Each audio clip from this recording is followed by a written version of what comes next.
근데 짧은 시간에요. 라오스에 대한 궁금증. 정말 라오스가 왜 이웃나라 태국에 비해서 미얀마, 캄보디아, 베트남에 비해서 못 사는 이유.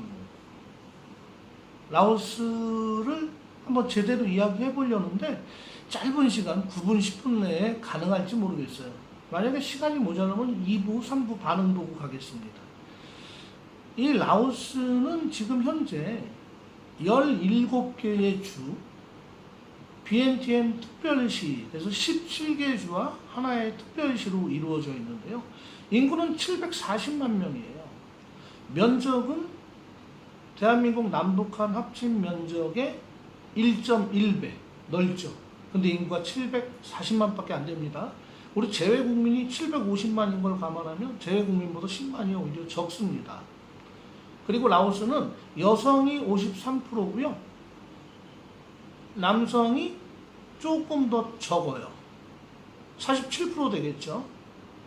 월남전 때 라오스는 관계가 없었지만 세계 2차 대전 때 유럽에 떨어진 폭탄보다 더 많은 2억 7천만 톤의 폭탄이 무려 58만 회의 공습에 의해서 라오스 국토를 초토화시켜요. 라오스는 원래 산과 물이 많은 곳이에요. 근데 이 라오족의 역사를 보면요. 원래 이들이 살던 곳은 저 시베리아 쪽 알타이 산맥에 자리를 잡고 살다가 중국 민족들의 힘이 강성해지자 이동을 해요. 스촨성까지 이동을 하고 또 스촨성에서 운남성 쪽으로 8세기경 12, 13세기경 계속 이동을 하게 되는데 주나라나 한나라의 사서에 보면 라오족이 계속 그때부터 나타나고 있습니다. 그리고 이들은 14세기가 되자 라오족, 그러니까 따이족이에요. 타일랜드 따이족의 같은 그 핏줄인데 사실 동남아 역사는 정확한 데이터가 없답니다. 사실. 그래서 대부분 이제 학자들의 고증이 좀 부족한 상태에서 나온 이야기예요. 그걸 감안하고 들어주세요. 그래서 14세기에는 방콕의 최초 왕조, 스코타이 왕조, 태국 북부의 난나 제국, 라오스의 란상 제국, 이런 나라들이 건국한 게 전부 타이족이에요. 라오족의 뿌리죠. 그리고 그들은 나름 삼국시대처럼 열어갑니다. 라오스가 정말 잘 살았을 때가 있었어요. 14세기에 크메르, 캄보디아 제국의 크메르 공주님과 라오스의 왕자를 아버지로 둔 파웅몽이 태어납니다. 파웅몽은 크메르에서 어린 시절을 보냈죠. 그래서 그 당시에 앙코르 제국의 군사 시설, 전략 이런 거를 태국의 그 나레수원 국왕처럼 그렇게 배워왔다고 보시면 정확합니다.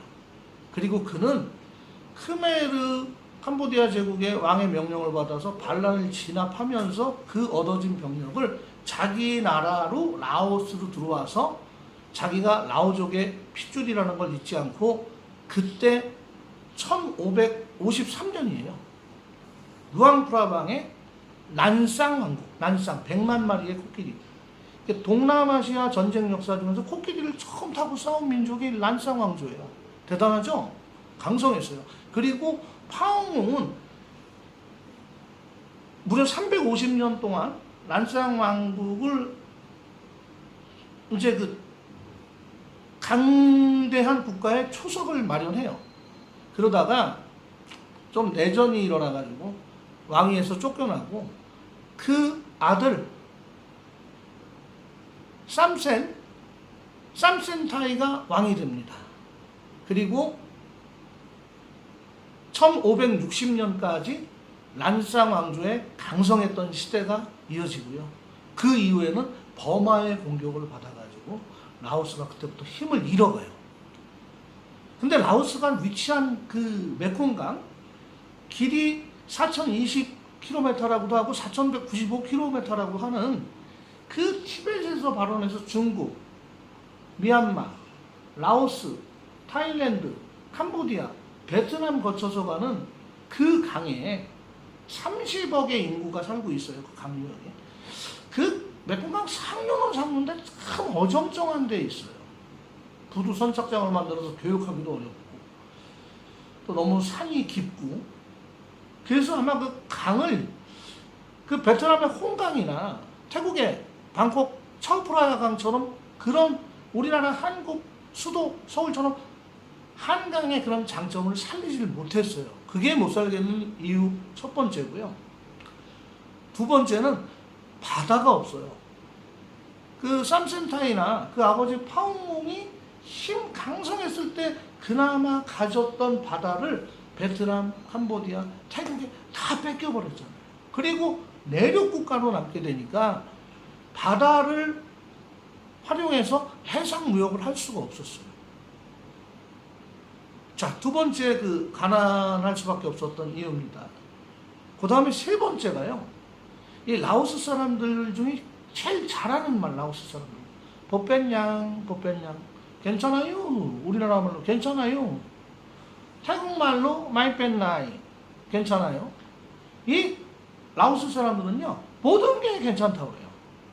그리고 미안하다라는 말이 없어요. 그리고 라오스 사람들 울음이 없어요, 울음. 상가집에 가도 울지를 않아요. 왜? 돌아가신 부모님이나 가족이 부처님 극락정토에 가서 다음 생에 부자나 잘 사는 거로 윤회한다고 믿기 때문이죠. 그리고 게을러요. 시내 나가도 경적 소리가 없어요. 급한 마음이 없어요. 더운데 빨리 다녀야 뭐하냐는 거죠. 자, 그리고 또 하나. 모든 그 혈연지연이 이루어져 있는 마을 위주로 살다 보니까 전부 가족이에요. 피농간. 한 달이 건너면 다 혈연이고 친척입니다. 그러니까 일을 안 해도 어느 집 가도 밥은 먹을 수 있었단 말이에요. 거기다 겨울이 없으니까 양식을 뭐 비축할 필요도 없고 얼어 죽을 일 없으니까 사람들 태성이 중국에서 온 선조의 유전자도 받았지만 만만디로 간 거죠. 만만디. 대신에 보뺀양 괜찮아요 하지만 실수한 일에 대해서 핑계가 많은 민족성. 사회주의 국가니까 잘못하면 처벌받잖아요. 그러니까 핑계가 많아요. 또 거짓말이 좀 많아요. 그런 그 라오스에 또 하나 못 사는 이유는 태국은 국가 근대화가 이루어지는 시기에 우리나라로 치면 이제 고종황제, 순종황제, 뭐 영친왕 이 시대 거치고 대한제국 건국되고 이럴 때 지도자들이 많이 나왔잖아요. 우리나라. 태국은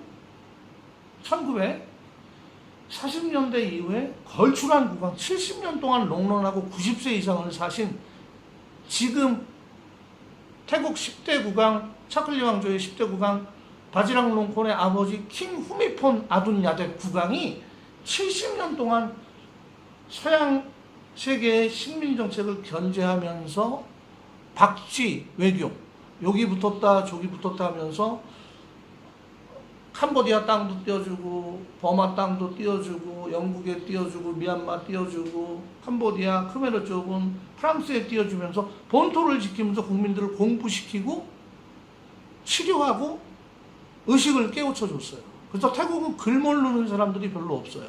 근데 라오스는 그 킹후미폰이 태국을 잘 만들어갈 때 라오스는 지도자가 없었어요.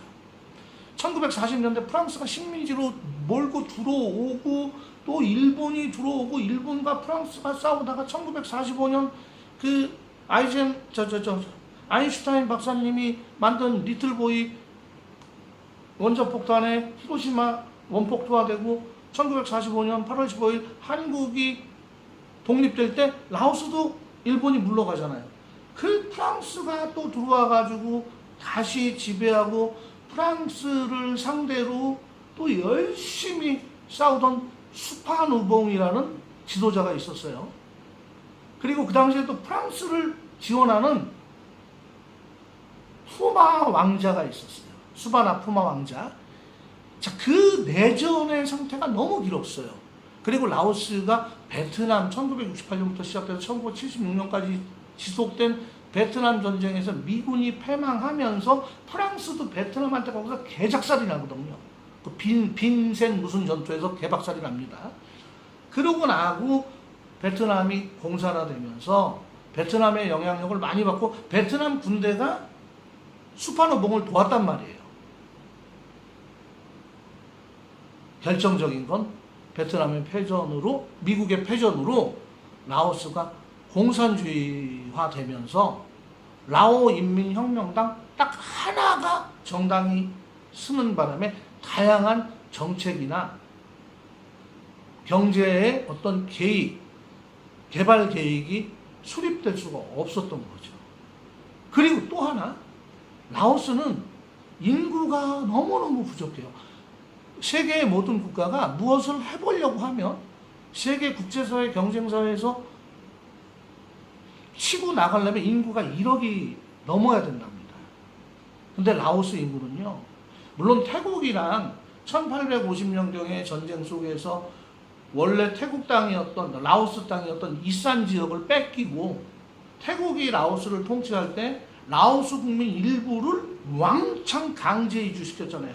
니네 살던 이산 땅으로 가. 그리고 그 이산 땅은 그만 태국 땅이 되니까 지금 이산 지역에 있는 태국 사람들은 다 라오스 사람들입니다.